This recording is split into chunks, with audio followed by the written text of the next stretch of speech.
Happy birthday, cried the 4 old grandparents as Charlie came into their room early the next morning. Charlie smiled nervously and sat down on the edge of the bed. He was holding his present, his only present, very carefully in his 2 hands.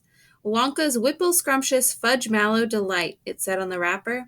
The 4 old people, 2 at either end of the bed, propped themselves up on their pillows and stared with anxious eyes at the candy bar in Charlie's hands. Mr. and Mrs. Bucket came in and stood at the foot of the bed watching Charlie. The room became silent. Everybody was waiting now for Charlie to start opening his present.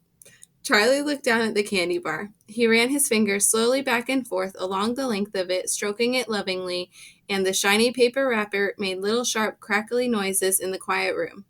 Then Mrs. Bucket said gently, "You mustn't be too disappointed, my darling, if you don't find what you're looking for underneath that wrapper. You really can't expect to be as lucky as all that." "She's quite right," Mr. Bucket said. Charlie didn't say anything. "After all," Grandma Josephine said, "in the whole wide world there are only 3 tickets left to be found."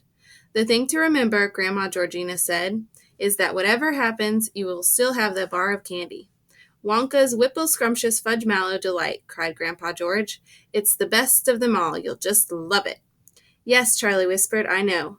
Just forget about all those golden tickets and enjoy the candy," Grandpa Joe said. "Why don't you do that?" They all knew it was ridiculous to expect this one poor little candy bar to have a magic ticket inside it, and they were trying as gently and as kindly as they could to prepare Charlie for the disappointment. But there was one other thing that the grown-ups also knew, and it was this, that however small the chance might be of striking lucky, the chance was there. The chance had to be there. This particular candy bar had as much chance as any other of having a golden ticket. And that was why all the grandparents and parents in the room were actually just as tense and excited as Charlie was, although they were pretending to be very calm. "You'd better go ahead and open it up, or you'll be late for school," Grandpa Joe said. "You might as well get it over with," Grandpa George said. "Open it, my dear," Grandma Georgina said. "Please open it. You're making me jumpy."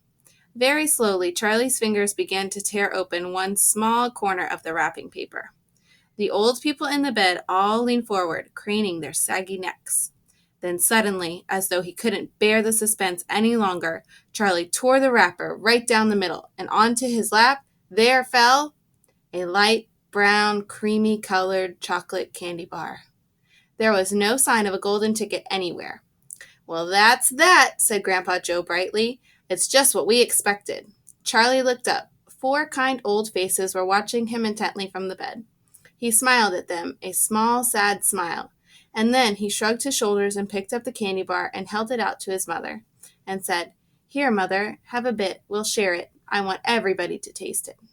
"Certainly not," his mother said, and the others all cried, "No, no, we wouldn't dare dream of it. It's all yours." "Please," begged Charlie, turning around and offering it to Grandpa Joe, but neither he nor anyone else would take even a tiny bite. "It's time to go to school, my darling," Mrs. Bucket said, putting an arm around Charlie's skinny shoulders. "Come on, or you'll be late."